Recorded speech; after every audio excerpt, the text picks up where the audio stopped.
நண்பர்கள் அனைவருக்கும் என்னுடைய அன்பான பணிவான வணக்கம். என் பெயர் ஜான். நான் ஒரு குடிநோயாளி.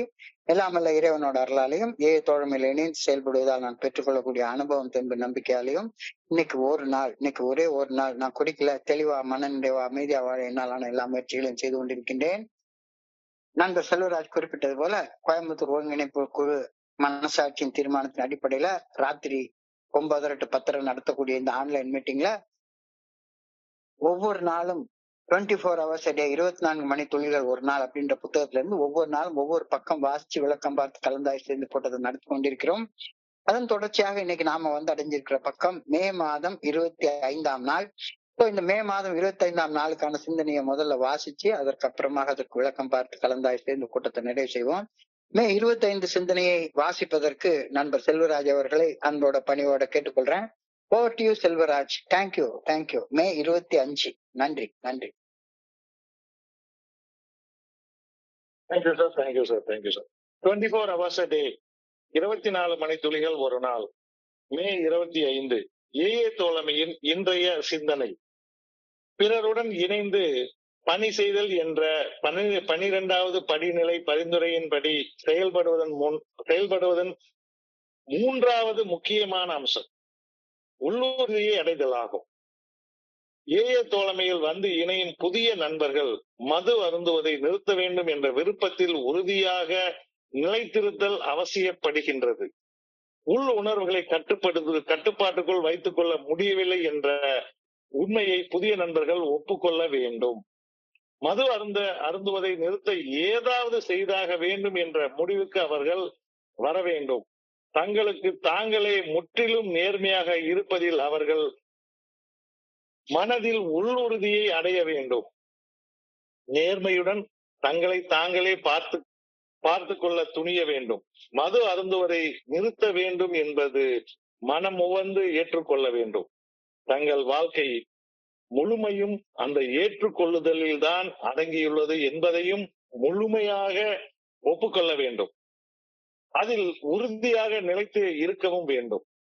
மது அருந்துவதை நிறுத்த வேண்டும் என்ற விருப்பத்தில் என் சக குடிநோயாளிகள் உறுதியுடன் நிலைத்திருக்கும் நிலைப்பாட்டை அடைவதற்கு என் பங்கை செய்ய நான் அக்கறை எடுக்கின்றேனா? இன்றைக்கான தியானம். சக மனிதர்களுக்கு பணி செய்யும் சாதனையை செய்வதற்கு எல்லையே கிடையாது. இதை என்றென்றும் நான் நினைவில் கொள்ள வேண்டும்.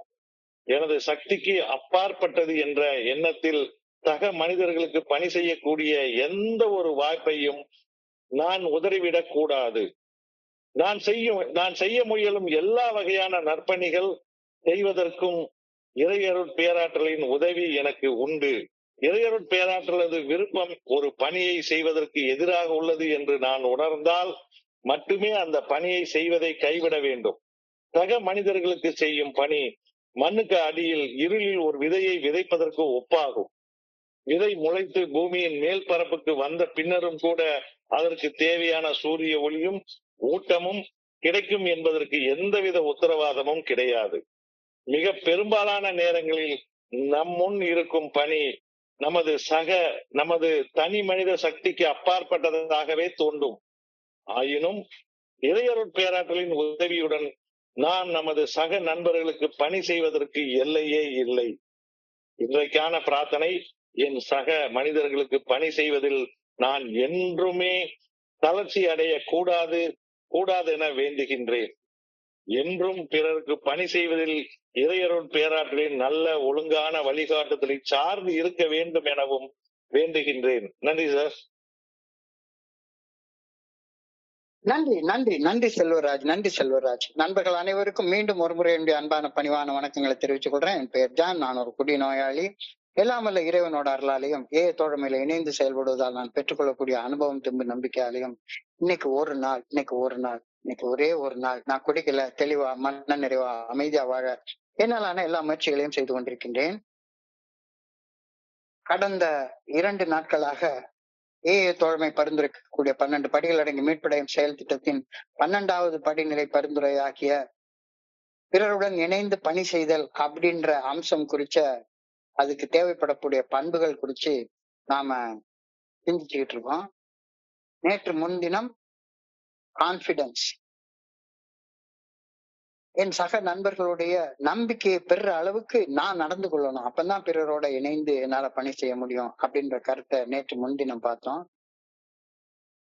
நேற்றுக்கு என்னுடைய சக மனிதன் என்கிட்ட அவருடைய தவறுகளின் உண்மையான தன்மையை ஒப்புக்கொள்ளும் அந்த செயலை செய்யறதுக்கு 5வது படிநிலை பரிந்துரை படி செயல்படுவதற்கு அவருக்கு ஊக்கம் கொடுக்கிற அளவுக்கு நான் செயல்பட வேண்டும் அப்படின்ற கருத்தை நேற்றுக்கு சிந்திச்சோம். இன்னைக்கு என்னுடைய சக நண்பர் மது அருந்துவதை நிறுத்த வேண்டும் அப்படின்ற விருப்பத்துல உறுதியோட நிலைத்திருக்கும் அந்த நிலைப்பாட்டை அடைவதற்கு என் பங்குல செய்ய வேண்டிய பணிகளை செய்யணும் அப்படின்ற கருத்து இன்னைக்கு சொல்லப்பட்டிருக்கிறது. கன்விக்ஷன். நேற்றுக்கு கான்பிடன்ஸ், முந்தா நாள் கான்பிடன்ஸ், நேற்றுக்கு கன்ஃபெஷன், இன்னைக்கு கன்விக்ஷன். குடிக்கிறத நிறுத்தணும் அப்படின்ற விருப்பத்துல நிலைத்து இருக்கணும், உறுதியோட நிலைத்து இருக்கணும் அப்படின்ற கருத்து இன்னைக்கு சொல்லப்பட்டிருக்கிறது. Conviction plays a vital role in 12-step work by transforming recovery journey from a set of abstract principles into a lived daily experience. Conviction.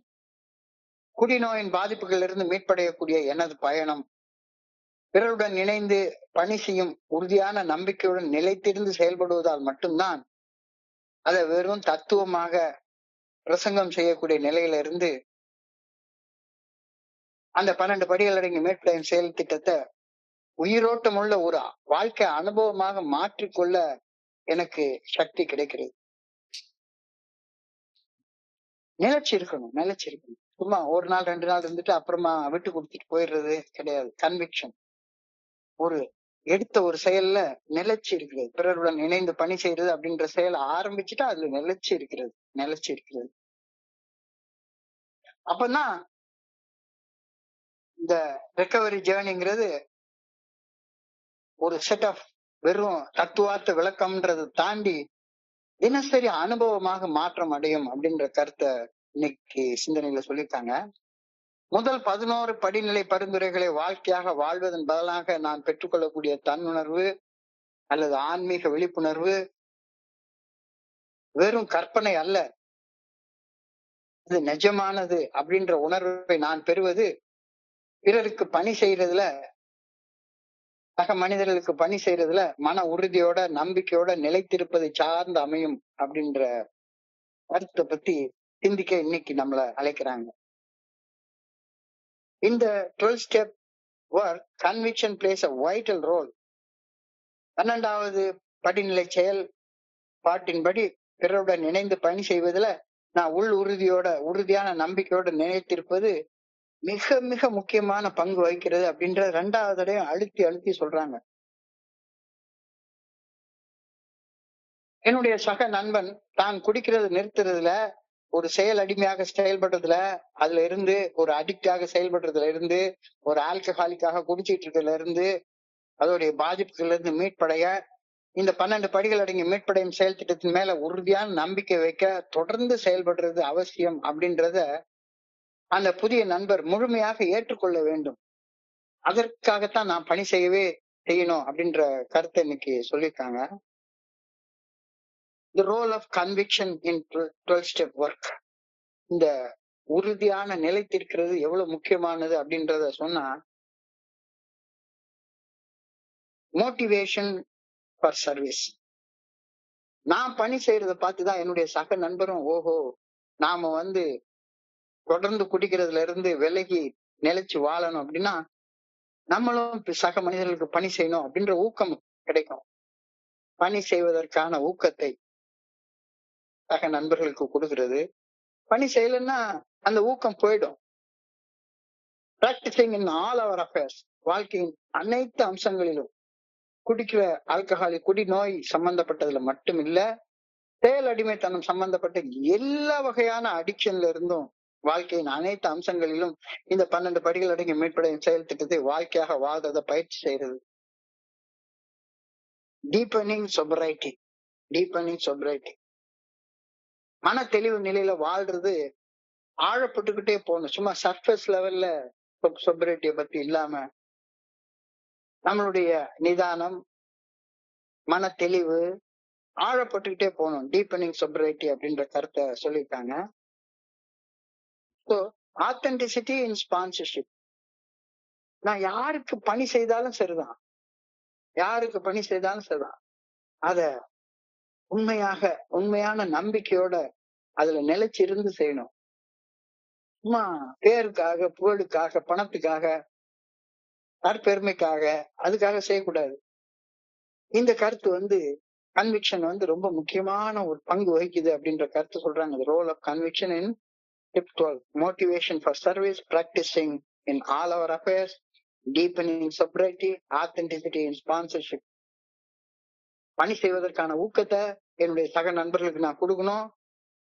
நான் இந்த தத்துவங்களை வெறுமன குடிக்கிறது நிறுத்துறது மட்டுமில்ல, வாழ்க்கையின் எல்லா அம்சங்களிலும், எல்லா வகையான செயலடிமைத்தனமான அம்சங்களிலும் நான் கடைபிடிக்கணும். என்னுடைய sobriety ஆழப்படணும். நான் அன்போட ஆதரிக்கிற அந்த செயல் உண்மையானதாக இருக்கணும், ஆத்தென்டிக்கா இருக்கணும். நம்ம போலிக்காண்டி, பேருக்காண்டி, புகழுக்காண்டி, காசுக்காண்டி, பணத்துக்காண்டி அதுக்கு செய்யக்கூடாது.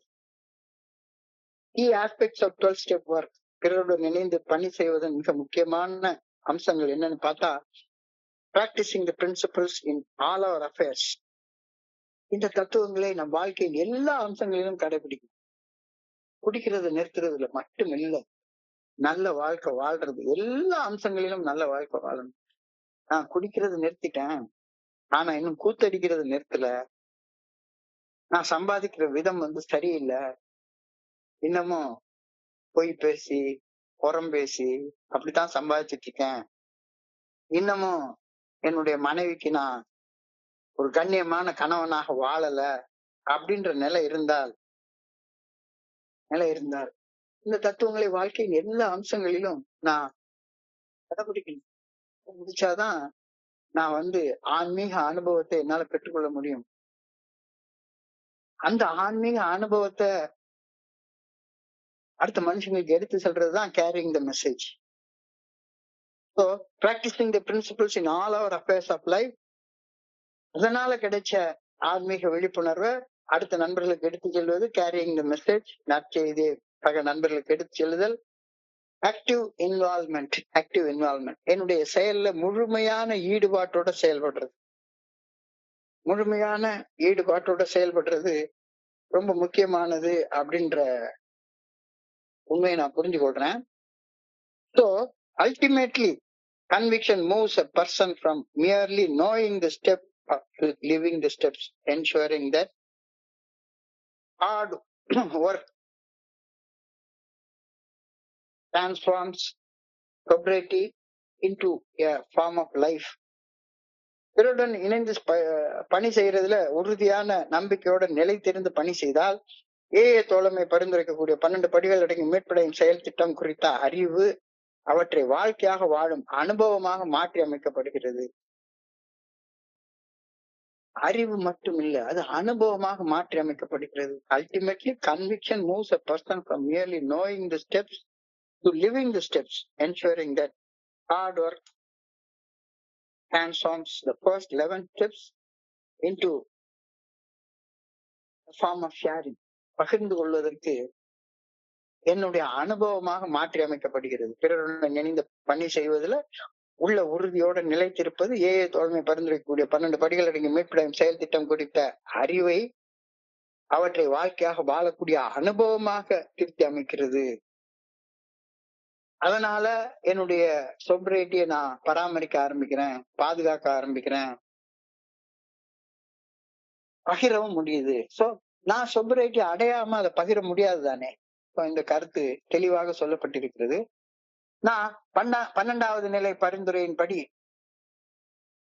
பணி செய்ய செல்லும் நண்பர்கள் தங்களது உணர்வுகள் தங்களுடைய கட்டுப்பாட்டில் இல்லாது இருப்பதை ஒப்புக்கொள்ளும் நிலையை வந்தடையும் அளவு என்னுடைய பணி இருக்க வேண்டும், அமைய வேண்டும் அப்படின்ற கருத்தை சொல்றாங்க. நான் ஒரு நண்பருக்கு நான் எப்படி ஆன்மீக விழிப்புணர்வு நிலையை அடைஞ்சேன் அப்படின்ற அந்த அனுபவத்தை பகிர்ந்து கொள்ள போறேன்.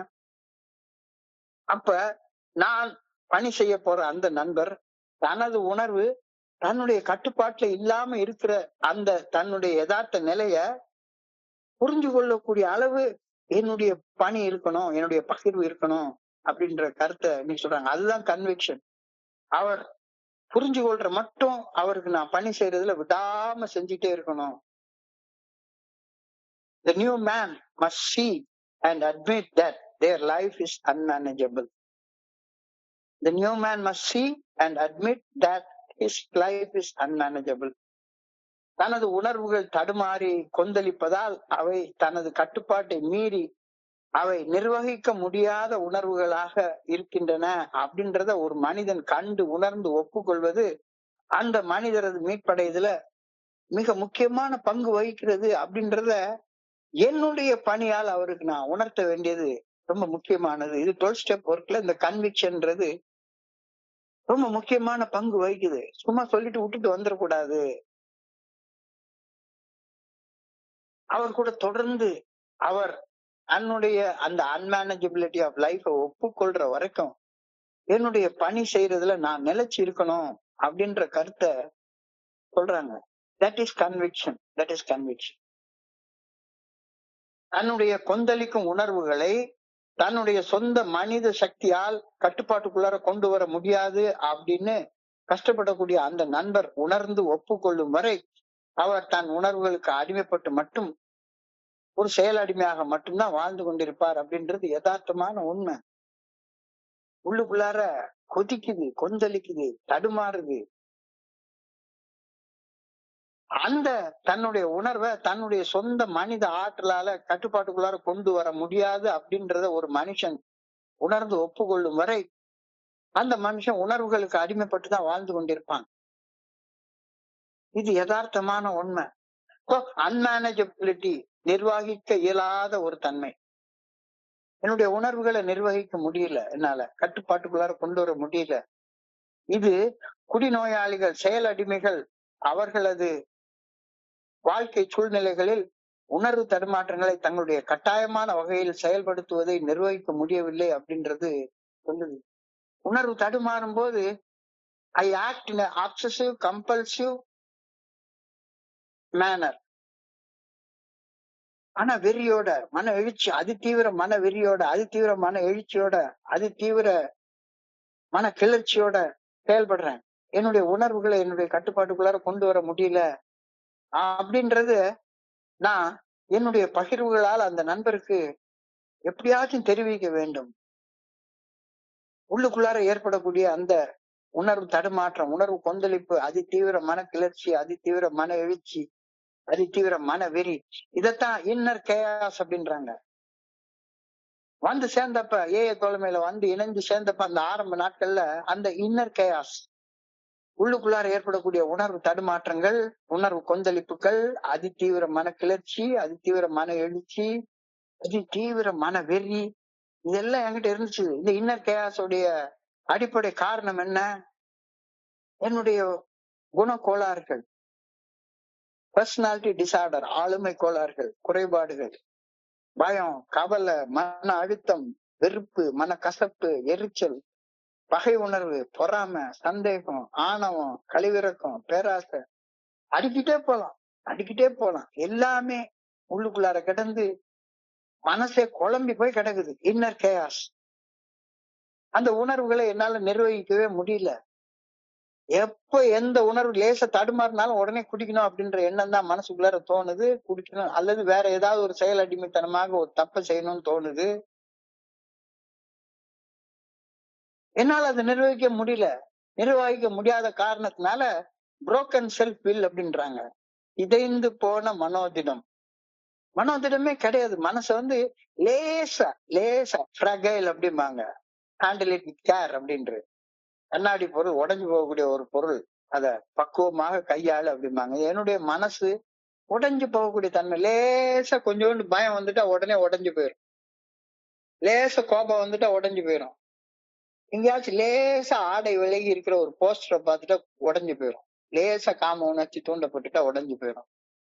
ஃப்ரகைல் நேச்சர், புரோக்கன் செல்ஃப் வில், இதைந்து போயிருக்கக்கூடிய மனோதிடம் திரும்ப திரும்ப முயன்று திரும்ப திரும்ப தோற்று நிற்பதால் மனோதிடம் சிதைவடைகின்றது. மீண்டும் மீண்டும் முயன்றோம், மீண்டும் மீண்டும் தோற்றோம். One more attempt and one more failure. One more attempt and one more failure. மனோதிடத்தால நம்ம ஜெயிச்சிடலாம் அப்படின்னு போராடி போராடி போராடி போராடி அந்த மனோதிடம் சிதைஞ்சு போய் உள்ளுக்குள்ளார ஒண்ணுமே இல்லாத ஒரு நிலையில நாம இருந்துட்டு இருக்கோம். இதோடைய விளைவு அடிக்ஷன், செயல் அடிமைத்தனம், குடி அடிமைத்தனம் அல்லது பல்வேறு வகையான செயல்களுக்கு அடிமையாக வாழ்றது. இந்த நிலைய உணர்ந்து ஒப்புக்கொள்ற வரைக்கும் நாம பணி செய்யறதுல விடாம நிலைச்சு இருக்கணும் அப்படின்ற கருத்தை தான் இன்னைக்கு சொல்றாங்க. உணர்வு தடுமாற்றங்களால் விளையக்கூடிய அந்த டைலமா, அந்த இருமன தன்மை,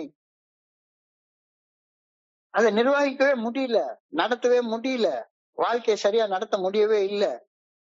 உணர்வு தடுமாற்றங்களால் விளையக்கூடிய இருமன தன்மையை நிர்வகிக்க முடியாமையே மனதார ஒப்புக்கொள்வதன் மூலமாக ஒரு செயல் அடிமை தன்னுடைய மனசுல இருக்கக்கூடிய மறுக்கும் தன்மையை ஏற்றுக்கொள்ளும் தன்மையாக திருத்தி அமைச்சு கொள்றான் அப்படின்ற கருத்தை இன்னைக்கு சிந்திக்க சொல்லி நமக்கு சொல்லியிருக்காங்க. என்னால என்னுடைய உணர்வுகளை கட்டுப்பாட்டுக்குள்ளார வச்சுக்க முடியல, அது பாட்டுக்கு தாறுமாறா தடுமாறுது, தாறுமாறா கொந்தளிக்குது, என்னால அதை கட்டுப்பாட்டுக்குள்ளார வச்சுக்கொள்ள முடியல, அன்மேனேஜபிலிட்டி ஆஃப் லைஃப் அப்படின்றத நான் ஏற்றுக்கொள்ளும் போது என்னுடைய வாழ்க்கையில அது எனக்கு பெரிய மைல்கல்லாம் மாறுது. மறுக்கும் தன்மை ஒப்புக்கொள்ளும் தன்மையாக மாற்றம் அடைகிறது. மறுக்கும் தன்மை ஒப்புக்கொள்ளும் தன்மையாக திருத்தி அமைக்கப்படுகிறது.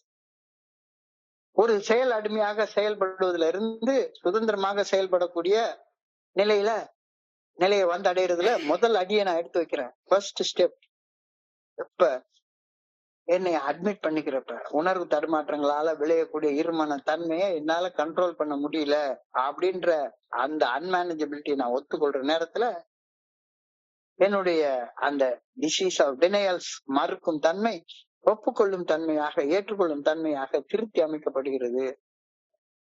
திருத்தி அமைக்கப்பட்டதுக்கு அப்புறமா செயல் அடிமையாக செயல்படக்கூடிய நிலையிலிருந்து சுதந்திரமாக செயல்படக்கூடிய ஒரு மனிதனாக வாழ்றதுக்கான முதல் அடி அப்பதான் நான் எடுத்தே வைக்கிறேன். என்னுடைய உணர்வுகளையும், என்னை சுற்றி வாழக்கூடிய என்னுடைய சக மனிதர்களுடைய உணர்வுகளையும், என்னுடைய சூழ்நிலைகளையும் கட்டுப்படுத்தக்கூடிய அந்த நிர்வகிக்க முடிய தன்மை வந்து என்கிட்ட சுத்தமா கிடையாது. அதனால இனிமே அந்த என்னுடைய உணர்வுகளை கட்டுப்படுத்தணும், என்னுடைய சக மனிதர்களுடைய உணர்வுகளை கட்டுப்படுத்தணும், என்னுடைய சூழ்நிலைகளை கட்டுப்படுத்தணும் அப்படின்ற தோல்வி முயற்சிய கைவிட்டுறேன். அவ்வளவு இனிமே நான் கிடையாது. Surrender, complete surrender. ஸோ நான் என்னுடைய வாழ்க்கை நிர்வகிக்க முடியாத நிலையில இருக்குது அப்படின்றத புரிஞ்சு கொள்றதற்கான சில அடையாளங்களை சொல்லியிருக்காங்க. என்ன அடையாளங்கள்? Broken promises. முந்தின நாள் நைட்டு ஊர்ல உள்ள சாமி மேல எல்லாம் சத்தியம் பண்ணுவேன். அம்மா மேல சத்தியம் பண்ணுவேன், அப்பா மேல சத்தியம் பண்ணுவேன், ஆண்டவன் மேல சத்தியம் பண்ணுவேன், என் தலை மேல அடிச்சே சத்தியம் பண்ணுவேன், இறக்க போற புள்ள மேல சத்தியம் பண்ணுவேன். ஆனா சத்தியம் சங்கர பொங்கல்ன்ற மாதிரி அடுத்த நாள் காலையில நான் பாட்டுக்கு சத்தியத்தை காத்துல பறக்க விட்டுட்டு மறுபடியும் ஒரு அடிக்டாக செயல்பட்டு இருப்பேன். Broken promises. வாக்குறுதிகளை, சத்தியங்களை மீறுதல் என்னுடைய வாழ்க்கையை நிர்வகிக்க முடியாம இருக்குது அப்படின்றதற்கான ஒரு அடையாளம். Shame and secrecy. மனசுக்குள்ளார எப்பவுமே ஒரு அவமான உணர்ச்சி. என்னடா எல்லாரும் நல்லா இருக்காங்க, நான் மட்டும் நல்லா இல்ல அப்படின்ற வகையான ஒரு அவமான உணர்ச்சி. அந்த அவமானத்தை வெளியே காட்டாம கெக்கேன்னு பைத்தியம் மாதிரி சிரிச்சுக்கிட்டு வாழ்ந்து கொண்டிருக்கிறது. இது வந்து நிர்வகிக்க முடியாத தன்மையுடைய மற்றும் ஒரு அடையாளம். Reckless behaviour. பொறுப்புணர்வு இல்லாத நடத்தை. பொறுப்பு கிடையாது சுத்தமா. எந்த நேரத்துல எதை செய்யணும் அப்படின்ற பொறுப்புணர்வே சுத்தமா கிடையாது. Reckless behaviour. இதுவும் வாழ்க்கையில உணர்வுகளை நிர்வகிக்க முடியாத அந்த நிலைய உணர்த்தக்கூடிய ஒரு அடையாளம். Loss of control. எது மேலேயும் கட்டுப்பாடு இருக்கவே இருக்காது. சாப்பிடுறதுல, தூங்குறதுல, எது மேலேயுமே கட்டுப்பாடு இருக்காது. புரோக்கன் ப்ராமிசஸ், வாக்குறுதிகளை, சத்தியங்களை மீறுதல், shame and secrecy, அவமான உணர்வுகள் மற்றும் மனசுக்குள்ளார பூட்டி வச்சிருக்கக்கூடிய ரகசியங்கள், ரெக்லெஸ் பிஹேவியர், பொறுப்பற்ற நடத்தை, லாஸ் ஆஃப் கண்ட்ரோல், கட்டுப்பாடு இழப்பு. இது எல்லாமே என்னுடைய வாழ்க்கைய, என்னுடைய உணர்வுகளை என்னால சரியாக நிர்வகிக்க முடியல அப்படின்றதோட அடையாளம். கண்டிப்பாக சக மனிதர்களுடன் இணைந்து பணி செய்வதில் உள் உறுதியோட நம்பிக்கையோட நிலைத்து நிற்பதால் தன் வாழ்வை நிர்வகிக்க இயலாத நிலையில் இருந்து கொண்டிருக்கும் ஒரு குடிநோயாளி, ஒரு செயல் அடிமை தனது வாழ்க்கையை நிர்வகிக்க முடியாத தன்மையை இறுதியாக ஒப்புக்கொள்வான். அது வரைக்கும் நீ பணி செய்யறது நிறுத்தவே நிறுத்தாத. உன்னுடைய ஸ்பான்சர் உனக்கு அப்படித்தானே செஞ்சாரு. நான் என்னுடைய நிர்வகிக்க முடியாத அன்மேனேஜபிள் கண்டிஷனை ஒப்புக்கொள்ற வரைக்கும் அவர் என்னை கைவிடவே இல்லை. உள் உறுதியோட என் கூட நம்பிக்கையோட நிலைச்சு நின்னாரு. அப்ப நானும் ஒரு சக மனிதர், ஒருத்தர் கஷ்டப்பட்டுட்டு இருக்க ஒரு சக மனிதர் தன்னுடைய வாழ்க்கை நிர்வகிக்க முடியாத நிலையில இருந்து கொண்டிருக்கிறது அப்படின்றது அந்த குடிநோயாளி, அந்த செயல் அடிமை ஒப்புக்கொள்ற வரைக்கும் நீ பணி செய்யறதுல நிலைத்திரு, அவர் கைவிட்டுறாத அப்படின்ற கருத்தை இன்னைக்கு சிந்தனைக்கு வச்சிருக்காங்க. இந்த ஒப்புக்கொள்தல் தான் அந்த நண்பரது நிலைத்த மீட்படைதலுக்கான கதவுகளை திறந்து வைத்து அந்த நண்பரை விழிப்புணர்வு நிலையை நோக்கி முன்னேற செல்லக்கூடிய முன்னேற்றத்திற்கு அடிப்படையாக அமைகின்றது. கண்டிப்பாக மறுபடியும் 2வது தடவை இந்த இணையல் அட்மிட்டன்ஸாக மாறும். அந்த ஒப்புக்கொள்தல் தான் நிலைத்து மீட்படைவதற்கான கதவை திறந்து வைக்கும். ஆன்மீக விழிப்புணர்வு நிலையை நோக்கி ஒரு முன்னேற ஒரு மனுஷனை ஊக்குவிக்கும். சக மனிதர்களுக்கு பணி செய்வதில் உள்ளுறுதியோடு நிலைத்திருப்பதால் அவர்கள் தங்களது செயல் அடிமைத்தனம் குறித்து ஏதாவது செய்தாக வேண்டும் என்று சிந்திப்பார்கள். இல்லாட்டி போனா குடிக்கிற நண்பர்களோட சேர்ந்து வாழ்ந்துட்டே இருக்கிற வரைக்கும் அவங்களுக்கு தங்களுடைய அடிக்ஷன் குறிச்சு ஏதாவது செய்யணும் அப்படின்ற எண்ணமே வராது. ஒரு 10 நாள் குடிக்காம இருந்துட்டு நான் குடிக்கிறத நிறுத்திட்டேன், 48 நாள் குடிக்காம இருந்துட்டு அவ்வளவுதான் என்னுடைய நோயை குணமாயிடுச்சு அப்படின்னு சிந்திக்க ஆரம்பிச்சிருவாங்க. நான் சக மனிதர்களுக்கு பணி செய்வதில் உள்ளுறுதியோட நிலைத்து இருக்கும் போது அவர்கள் தங்களது செயல் அடிமைத்தனம் குறிச்சு 48 நாள் ஆனாலும் என்னுடைய நோய் குணமாகவே ஆகாது, என்னுடைய நோயின் பாதிப்புகள்ல இருந்து நான் மீட்படையலாமே ஒழிஞ்சு மறுபடியும் போய் சாதாரண குடிகாரனை போல குடிக்கிற தன்மை எனக்கு, குடிக்கிற சக்தி எனக்கு வரவே வராது அப்படின்றது எப்ப வரும்? சக மனிதர்களுக்கு பணி செய்வதில் உள் உறுதியோடு நிலைத்திருக்கும் போது மட்டும்தான் அந்த பக்குவம் வரும். எனக்கு அந்த பக்கம் வர்ற வரைக்கும் என்னுடைய ஸ்பான்சர் என் கூட சேர்ந்து இருந்தாரு. இப்ப அந்த பக்கம் நான் பணி செய்யக்கூடிய மனிதர்களுக்கு வர்ற வரைக்கும் நான் அவர்களுக்கு பணி செய்து கொண்டே இருக்கணும் அப்படின்ற கருத்தை இன்னைக்கு சொல்லியிருக்காங்க. They must face the fact that they should do something about their drinking. தங்களுடைய செயல் அடிமைத்தனம், தங்களுடைய குடிநோய் குறிச்சு நிச்சயமாக தங்கள் பங்குல ஏதாவது செய்யலைன்னா நிச்சயமா செத்து போயிரும், வாழ்க்கை முடிஞ்சு போயிரும் அப்படின்ற உண்மையை உணர்ற வரைக்கும் அவங்க கூட இருந்து அவங்களுக்கு பணி செய்யறதுல நிலைச்சு இருக்கணும். அதுதான் கன்விக்ஷன் அப்படின்ற கருத்தை இன்னைக்கு சிந்தனையில சொல்லியிருக்காங்க. ஒரு செயல் அடிமை தனக்கு தானே முழுமையான நேர்மையுடன் இருந்து தான் இருக்கும் அடிமட்ட நிலையை உள்ளது உள்ளபடியே ஒப்புக்கொள்ளும் வரை தனது செயல் அடிமைத்தனத்திலிருந்து மீட்படைய முடியாது என்ற யதார்த்தமான உண்மையை உணரும் வரை அவனுக்கு பணி செய்வதில் நிலைத்து இருந்து நாம் செயல்பட வேண்டும். இதுதான் கன்விக்ஷன் அப்படின்னு இன்னைக்கு சொல்லியிருக்காங்க. They must be absolutely honest with themselves and face themselves as they really are. நான் குடிகாரன், குடிச்சிட்டு இருக்கிறேன், ஆனா எந்த நிலைமையில நான் இருக்கிறேன்றத என்னால நேருக்கு நேர் கண்டு உணர்ந்து ஒப்புக்கொள்ள என்னால முடியவே இல்லை. என்னை ஒப்புக்கொள்ற வரைக்கும் என் கையை பிடிச்சி என்னுடைய ஸ்பான்சர் எனக்கு பணி செய்தார். அவருடைய கன்விக்ஷன் இப்ப எனக்கும் வேணும். நானும் பணி செய்யறதுல நிலைச்சு இருக்கணும்.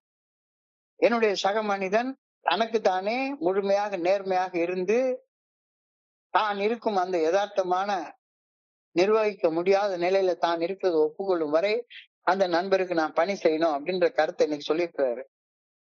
நான் குடிப்பதை நிறுத்தி ஒரு செயல் அடிமையாக செயல்படுவதை நிறுத்தி வாழ்வதை பொறுத்தே தன்னுடைய முழு வாழ்க்கையும் அமையும், தன்னுடைய மகிழ்ச்சியும் நிறைவும் ஆனந்தமும் அதை சார்ந்துதான் இருக்கும் அப்படின்னு அந்த மனுஷன் புரிஞ்சுக்கணும். புரிஞ்சுக்கிற வரைக்கும் அவன் கையை விட்டுறாம பணி செய்.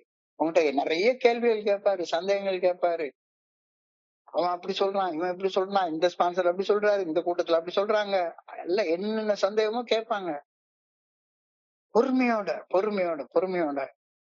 தான் குடிப்பதை நிறுத்துறது மட்டுமில்ல, தான் செயல் அடிமையாக செயல்படுவதை நிறுத்தி வாழ்வதை பொறுத்துத்தான் தன்னுடைய முழு வாழ்க்கையில தன்னுடைய ஆனந்தமும் மகிழ்வும் நிம்மதியும் நிறைவும் உள்ளது அப்படின்ற உண்மையை அந்த மனிதர் புரிந்து கொண்டு நம்ப வேண்டும்.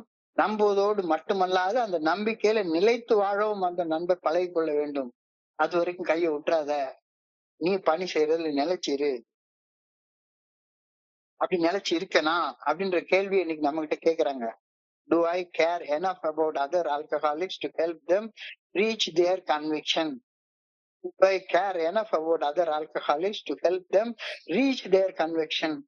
என்னுடைய சக குடிநோயாளிகள் மேல் தேவையான அளவு அக்கறை எடுத்துக்கொண்டு அவர்கள் உள்ள உறுதியை வந்தடைந்து அந்த உள்ள உறுதியில் நிலைத்து வாழும் நிலையை அடைய அவர்களுக்கு தேவையான அளவு பணி செய்கின்றேனா?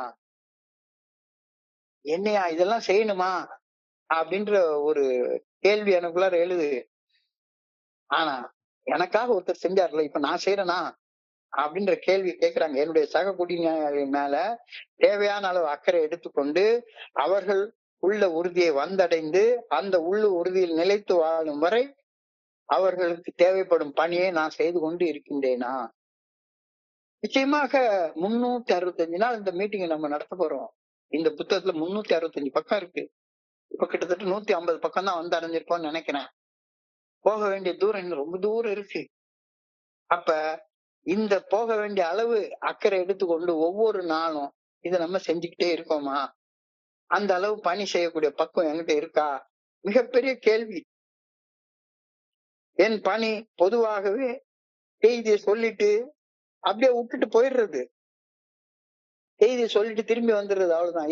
மீட்டிங் இருக்கவா வா அப்படி சொல்லிட்டு திரும்பி வந்துடுறதா இருக்கு. நான் எப்படி இருந்தேன், எனக்கு என்ன நடந்தது, நான் இன்னைக்கு எப்படி இருக்கேன் அப்படின்ற என்னுடைய அனுபவம் நம்பிக்கையை பகிர்ந்து பொறுமையோட அந்த நண்பர் நான் குடிப்பதை நிறுத்திவிட்டு ஒரு செயலடிமையாக செயல்படுவதை நிறுத்திவிட்டு ஆனந்தமாக நிம்மதியாக நிறைவாக வாழ்ற நிலையை வந்து அடையிற வரைக்கும் பணி செய்வதை தொடர்ந்து செய்து கொண்டிருக்கிற பொறுமை என்கிட்ட ரொம்ப இல்லை.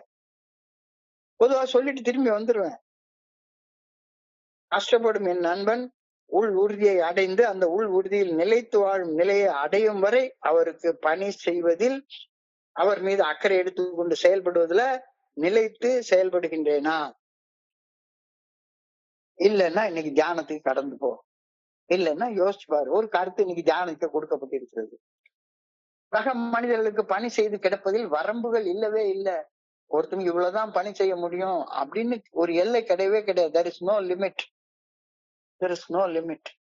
சக மனிதர்களுக்கு பணி செய்து கிடப்பதுல வரம்புகள் இல்லவே இல்லை. சக மனிதர்களுக்கு பணி செய்து கிடக்கும் தன்னல தன்முனைப்பை துறந்த பிறகுதான் சக மனிதர்களுக்கு பணி செய்யவே முடியும். பெரிய பெரிய செயல்களால் பணி செய்து கிடப்பது என்பதை விட சாதாரண ஒரு எளிமையான புன்னகை, ஒரு கனிவான வார்த்தை அல்லது ஒரு சின்ன சைகை, ஒரு ஜெஸ்டர், அது கூட பணி செய்வதாக அமையும். Anybody can help anyone even when they can't help back. ஒரு மனிதன் எனக்கு திருப்பி உதவி செய்ய முடியாதுன்னு தெரிஞ்சாலும் அந்த மனுஷனை பார்த்து ஒரு புன்னகை பண்ணு, அப்படி பிடிச்சுக்கோ. என் பணி ஏற்கப்படவில்லை என்றாலும் கூட பணி செய்து கிடப்பது என்னுடைய மனநிலையில மாற்றம் ஏற்படுத்தும். என்றாவது ஒரு நாள் என்னுடைய பணி நிச்சயமாக ஏற்கப்படும். நோ பவுண்டரிஸ், நோ பவுண்டரிஸ், எல்லைகளே கிடையாது. பணி செய்து கிடப்பதில் உள்ள உறுதியோடு நிலைத்திருப்பதில் பெரும் பலனுக்கு எல்லையே கிடையாது, எல்லையே கிடையாது. No boundaries. இது பணி செய்யறப்ப எனக்கும் அது பலன் அளிக்குது, பணியை பெற்றுக்கொள்வதற்கும் பலன் அளிக்குது. Mutual benefit. Kindness as a legacy அப்படி சொல்றாரு. அன்பும் பரிவும் நிரந்தர ஊக்கத்தை உருவாக்கும், நிரந்தர தாக்கத்தை உருவாக்கும். There is no limit to what I can accomplish in helping others. I must keep that thought always. என் சக மனிதர்களுக்கு பணி செய்ய எனக்கு சக்தி இல்லை அப்படின்னு நினைச்சு பணி செய்வது என்னுடைய தனி மனித சக்திக்கு அப்பாற்பட்டது என்று நினைத்து பணி செய்து கிடப்பதை நான் நிறுத்தவே கூடாது. எனக்கு சக்தி இல்லை அப்படின்ட்டு நான் நிறுத்திடக்கூடாது. பணி செய்து கிடப்பது இறையர் பேராற்றலுடைய சக்தியால மட்டும்தான். நேற்றுக்கு சிந்தனையில கொடுத்த மாதிரி நான் பணி செய்யணும்னு விருப்பம் வந்த உடனே என்னுடைய தனி மனித சக்திக்கு அப்பாற்பட்ட சக்தி என் மூலமாக வெளிப்பட ஆரம்பிக்குது அப்படின்ற உண்மையை நான் உறுதியாக நம்பணும். I must never relinquish any work or give up any thought of any accomplishment because it seems beyond my power. எனக்கு ஆற்றல் அளிக்கும் இறையர் பேராற்றல் எனக்குள்ளார அருவமாக மறைவாக உள்ளது.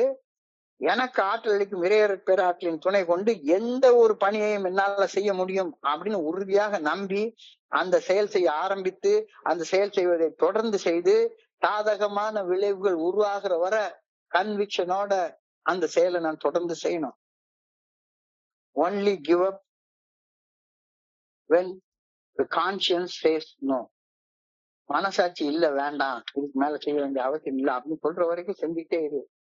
இந்த குறிப்பிட்ட செயல் செய்வதை நிறுத்து அப்படின்னு மனசாட்சியின் குரல் சொல்ற வரைக்கும் செஞ்சுக்கிட்டே இரு. ஏன் கடன் பணி செய்து கிடப்பது என்று நினைத்து நான் செய்யும் பணிகள் இந்த பூமியில் இருந்து பூமியில ஒரு விதையை விதைக்கிறதுக்கு ஒப்பானது. விதைக்கிறது மட்டும்தான் என்னுடைய வேலை. விதைச்சத முளைக்க பண்றது, அதை வளர்க்க வேண்டியது கடவுளுடைய வேலை. அது என்னுடைய வேலை இல்லை. விதைக்கிறது என்னுடைய பணி. விதை முளைப்பது என்னுடைய சக்தியால அல்ல, அது இறையர் பேராற்றலுடைய சக்தியால அது விதைச்ச விதை முளைக்குது. So in helping others, think of burying a seed under the dark hard ground. There is no certainty that when it has forced its way up to the surface, sunlight and warmth will greet it. இது ஒரு சாதாரண ஒரு ஆடு வந்து கடிச்சு தின்ட்டு போயிட்டு கூட போயிடலாம். ஆனா விதைக்கிற வேலையை, வேலி கட்டுற வேலையை என்னால நிறுத்தக்கூடாது. விதை முளைத்து விருட்சமாக வளர்வது என்னுடைய சக்தியால் அல்ல, அது என்னுடைய சக்திக்கு அப்பாற்பட்டது. ஆயினும் இறை சக்தி என் மூலமாக வெளிப்படும் போது நான் சாதிக்க முடியும் சாதனைகளுக்கு எல்லையே கிடையாது. There is no limit to what I can accomplish with God's help. இறைவனுடைய நல்ல ஒழுங்கான வழிகாட்டுதலின் ஆற்றலால, சக்தியால நான் செய்யக்கூடிய சாதனைகளுக்கு எல்லையே கிடையாது. So I pray that I may never become discouraged in helping others. என் சக மனிதர்களுக்கு பணி செய்து கிடப்பதில் நான் ஒருபோதும் ஊக்கம் நின்றக்கூடாது அப்படின்னு நான் வேண்டுகின்றேன். I pray that I may never rely in the power of God to help me. I pray that I may always rely on the power of God to help me.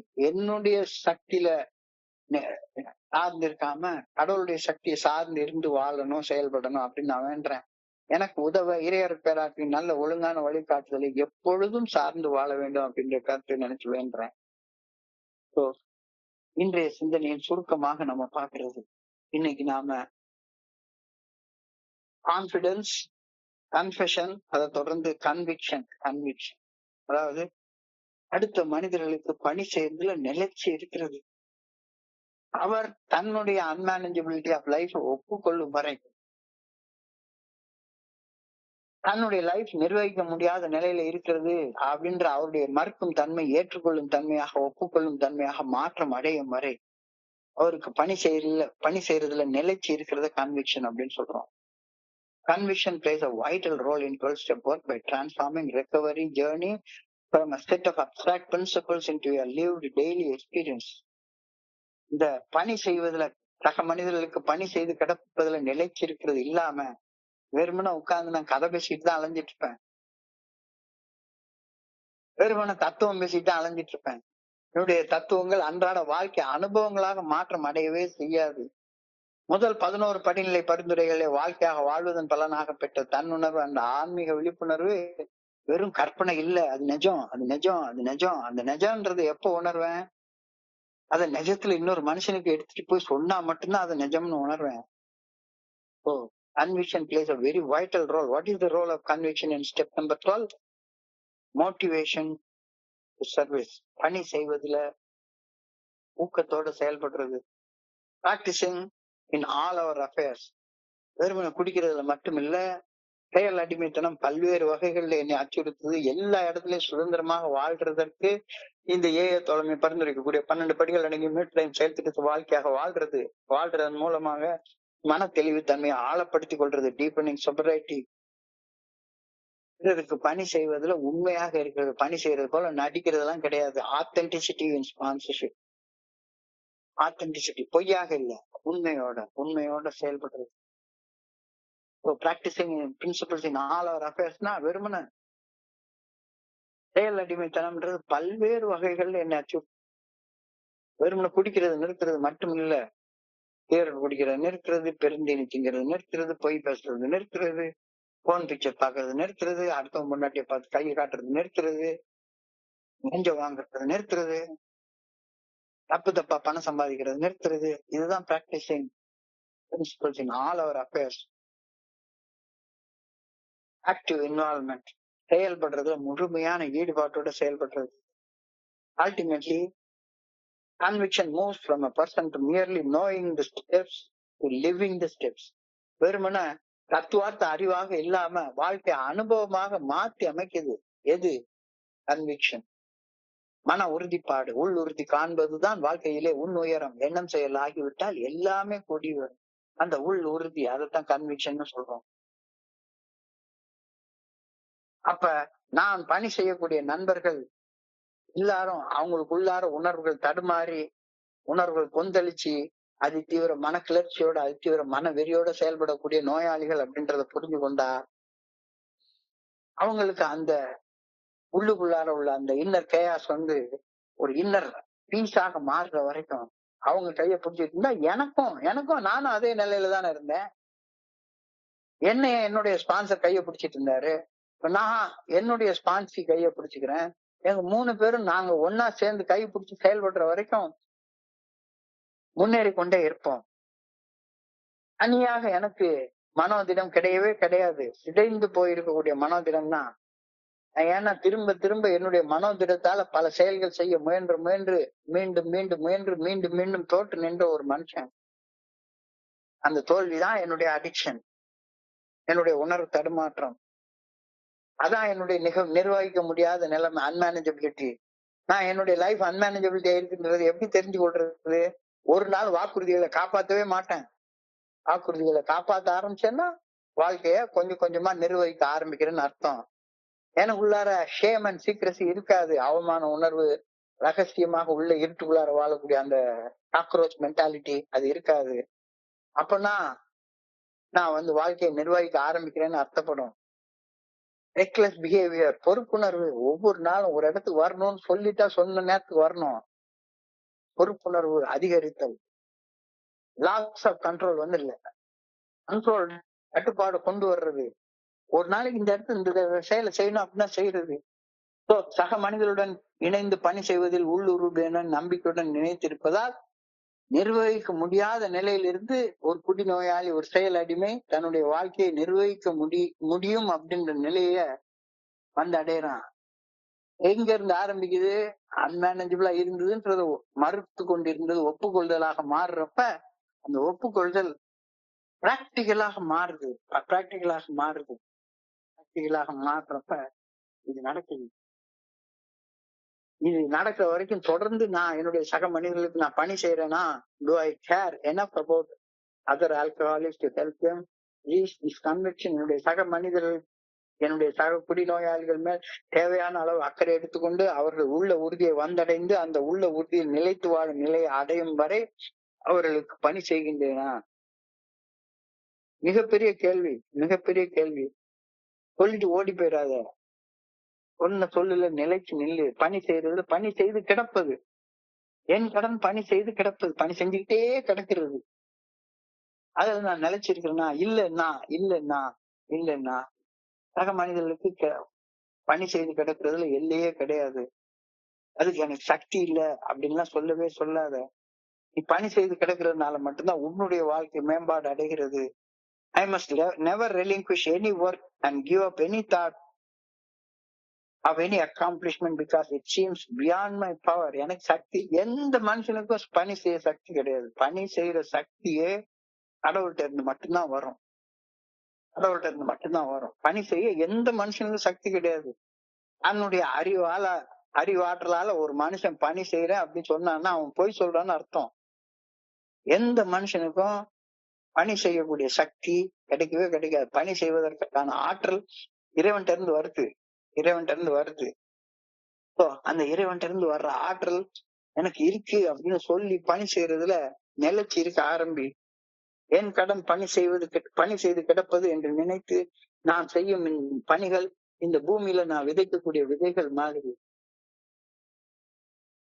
என்னுடைய அக்கௌண்ட்ல பேலன்ஸ்ல ஏறிட்டு போயிட்டே இருக்கும். என்னுடைய செயல்களுக்கான விளைவுகளை விதைக்கிறது தான் என் வேலை.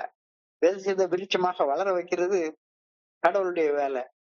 அது என்னுடைய சக்திக்கு அப்பாற்பட்டது. அது என் சக்தியில கிடையாது. ஆனாலும் விதைக்கிற வேலையை நான் விட்டுறவே கூடாது.